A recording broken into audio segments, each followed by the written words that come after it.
पिछला क्लास में हम तुम लोग को ऑक्सीडेशन नंबर, ऑक्सीडेशन स्टेट पिछला वीडियो में बताए थे कि ऑक्सीडेशन नंबर किसको कहते हैं, ऑक्सीडेशन स्टेट किसको कहते हैं। और उसी में हम 2-3 एग्जाम्पल देख के बताए थे कि ऑक्सीडेशन नंबर कैसे निकालेंगे और ऑक्सीडेशन नंबर निकालने के बाद किसका ऑक्सीडेशन हुआ, किसका रिडक्शन हुआ। और इसके लिए एक सिंपल डिफिनेशन बताए थे। एक बार हम रिकॉल कर रहे हैं कि अगर किसी एलिमेंट का ऑक्सीडेशन नंबर बढ़ता है, अगर इंक्रीज करता है, तब हम उसको बोलते हैं ऑक्सीडेशन। और अगर किसी एलिमेंट का ऑक्सीडेशन नंबर कमता है, डिक्रीज करता है, तो उसको हम लोग क्या बोलेंगे जी, रिडक्शन। तो उसी का एक और एग्जाम्पल दे देते ताकि पीछे कम से कम ऑक्सीडेशन नंबर के बारे में तुम्हारा एक बार रिव्यू हो जाए। तो एक और एग्जाम्पल ले रहे हैं, जिंक ऑक्साइड मेटल है और प्लस कार्बन, और दोनों को हीटेड करते हैं तो बन जाता है जिंक और प्लस कार्बन मोनोऑक्साइड। जरा इस रिएक्शन को देखें, गौर करें। ऑक्सीजन का जानते हो कि 2 इलेक्ट्रॉन गेन करता है तो इसका ऑक्सीडेशन नंबर हो गया -2। जानते हो ऑक्सीडेशन नंबर रूल बताए हैं, उसमें से रूल में बता दिए होंगे कि ऑक्सीडेशन नंबर किसी एलिमेंट पर जितना चार्ज होता है उसके बराबर होता है। और सभी जानते हैं कि ऑक्सीजन कितना इलेक्ट्रॉन गेन करता है जी, 2। इसलिए इस पर कितना ऑक्सीडेशन नंबर हो गया, -2। इसको न्यूट्रलाइज करने के लिए, चूंकि जिंक ऑक्साइड पर कोई चार्ज नहीं है, तो इसको न्यूट्रलाइज करने के लिए जस्ता का ऑक्सीडेशन नंबर +2। तो ना न्यूट्रल कंपाउंड है वो। अगर इसका +2 नहीं रहेगा तो दोनों न्यूट्रल होता, तो इसका ऑक्सीडेशन नंबर +2। कार्बन जानते हो कि अकेले है, और रूल नंबर फर्स्ट हम बताए थे कि अगर कोई फ्री स्टेट में एलिमेंट है तो उसका ऑक्सीडेशन स्टेट होता है 0, तो 0 हो गया। फ्री स्टेट का मतलब किसी के साथ कंबाइन नहीं है, इसलिए इसका ऑक्सीडेशन स्टेट क्या हो गया, 0। अब देख लो, इधर आओ, जिंक बन गया, जिंक भी फ्री स्टेट में। क्या इसके साथ और कोई एलिमेंट है, तो इसका ऑक्सीडेशन स्टेट क्या हो जाएगा, 0। ये भी 0। अब इधर गौर करो, कार्बन मोनोऑक्साइड, ऑक्सीजन का कितना हो गया जी, -2। तो इसको न्यूट्रलाइज करने के लिए कार्बन का +2। अब गौर करें जरा,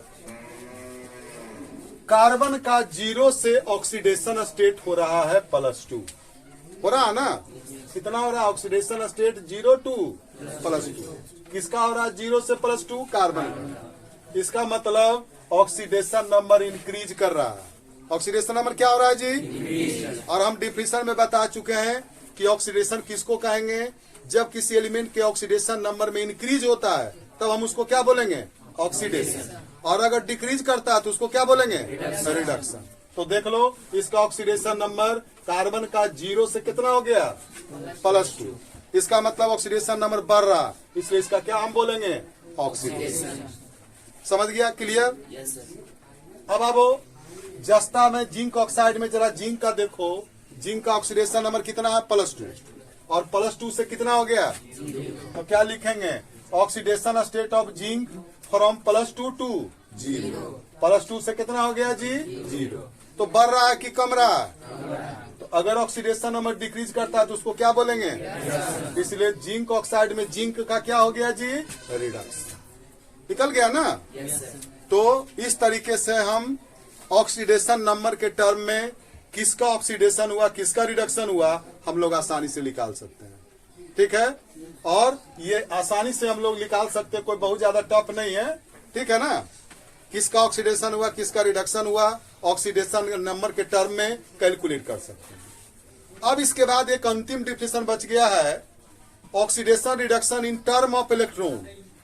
अब इलेक्ट्रॉन के टर्म में जरा समझ लें कि ऑक्सीडेशन कब कहलाएगा, रिडक्शन कब कहलाएगा। Oxidation and reduction in term of electron.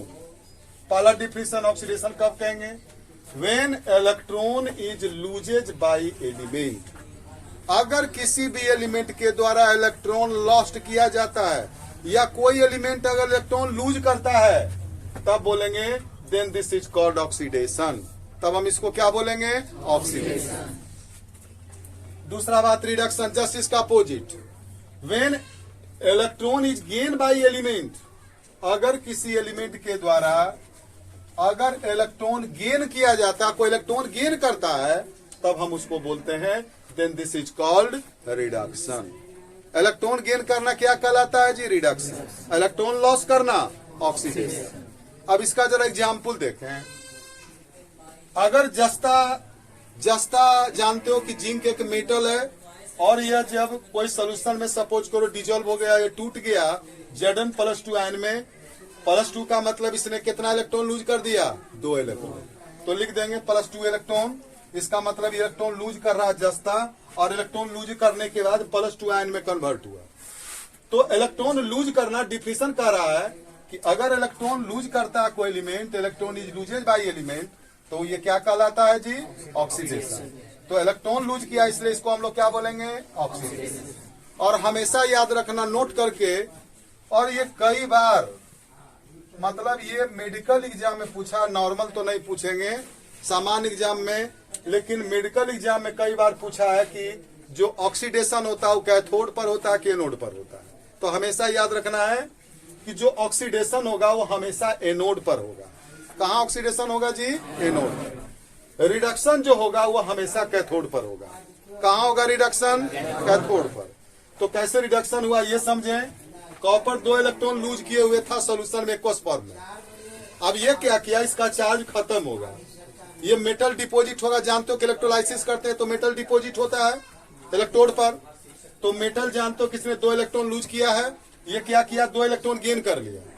तो गेन करने के बाद कौन सी में कन्वर्ट हो गया जी? कॉपर मेटल में। तो ये कॉपर मेटल गेन करने के बाद इलेक्ट्रॉन हुआ। और हम जानते हैं डिफिनेशन से कि अगर कोई एलिमेंट इलेक्ट्रॉन गेन करता है, क्या करता है? तो क्या कहलाता है जी? रिडक्शन। गेन ऑफ इलेक्ट्रॉन क्या कहलाता है? रिडक्शन। तो देख लो यहाँ पर कॉपर जो है 2 इलेक्ट्रॉन गेन किया, इस पर चार्ज है, 2 इलेक्ट्रॉन लूज किए हुए था, और इसने 2 इलेक्ट्रॉन गेन करके कॉपर में बदल गया। इसका मतलब गेन ऑफ इलेक्ट्रॉन किया, और यह जमा होगा कॉपर मेटल कैथोड पर। कहाँ जमा होगा? इसलिए हम लोग बोलेंगे कि जो खास करके रिडक्शन होता है वो हमेशा कैथोड पर होता है। और हम जवाब देंगे कि जो कॉपर मेटल है या कॉपर मेटल, इसका रिडक्शन हुआ चूंकि इसने इलेक्ट्रॉन गेन किया, 2 इलेक्ट्रॉन गेन करके कॉपर मेटल में कन्वर्ट हुआ। इसी का एक और एग्जाम्पल है, हम लोग देख लें, और ये अंतिम एग्जाम्पल है सोडियम मेटल और क्लोरीन मेटल। सोडियम मेटल को अगर क्लोरीन गैस में हम कंबसन करते हैं, जलाते हैं, तो बन जाता है सोडियम क्लोराइड। बैलेंस कर दिए 2 लगा करके। अब इसमें गौर करें, सोडियम फ्री स्टेट में, तो इस पर चार्ज कुछ भी नहीं, 0 हो गया ना। क्लोरीन भी अकेले है, तो इस पर भी क्या हो गया जी? 0। अब गौर करो, अब ये बन गया कंपाउंड में, तो कंपाउंड में क्लोरीन का ऑक्सीडेशन स्टेट क्या हो जाएगा? -2, और सोडियम का कितना? +2। अब यहाँ गौर करें, इसको देखेंगे समझेंगे, जरा बहुत टफ नहीं है, लेकिन अगर इसको टफ समझ लोगे तो बाकी तुम्हारे लिए टफ हो जाएगा। तो देख लो, सोडियम का 0 से इसने +2 हो गया। इसका मतलब इसने क्या इलेक्ट्रॉन लूज किया जी? 2, तब ना +2 हुआ। इसका मतलब इलेक्ट्रॉन लूज कर रहा, और हम जानते हैं डिफिनेशन से इलेक्ट्रॉन लूज करना क्या कहलाता है जी? ऑक्सीडेशन। इसका मतलब सोडियम का कौन चीज हो गया? ऑक्सीडेशन।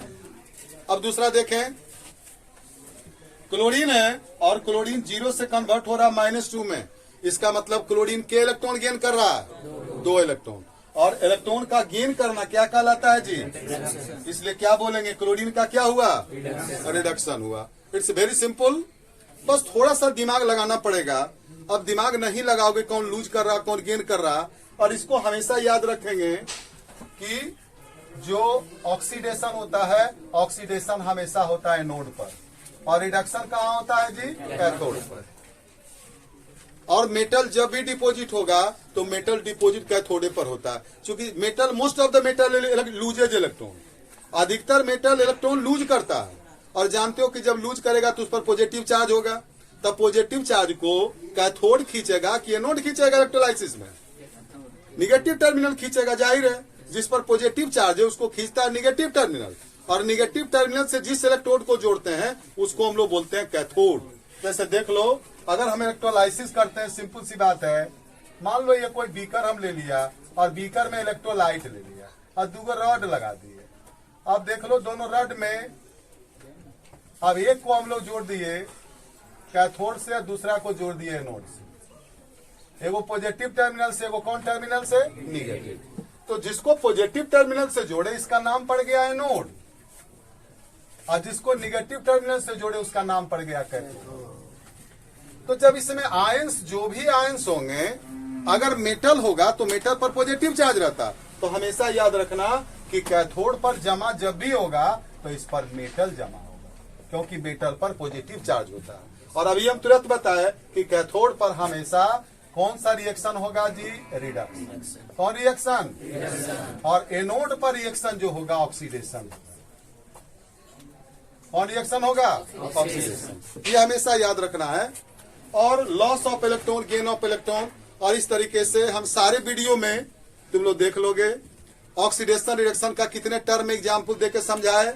सबसे पहले समझाया हाइड्रोजन के टर्म में, उसके बाद ऑक्सीजन के टर्म में, उसके बाद तीसरा में मेटल के टर्म में, चौथा में नॉन मेटल के टर्म में, पांचवा बताए ऑक्सीडेशन नंबर के टर्म में, ऑक्सीडेशन स्टेट के टर्म में, उसके बाद छठा बताए इलेक्ट्रॉन के टर्म में।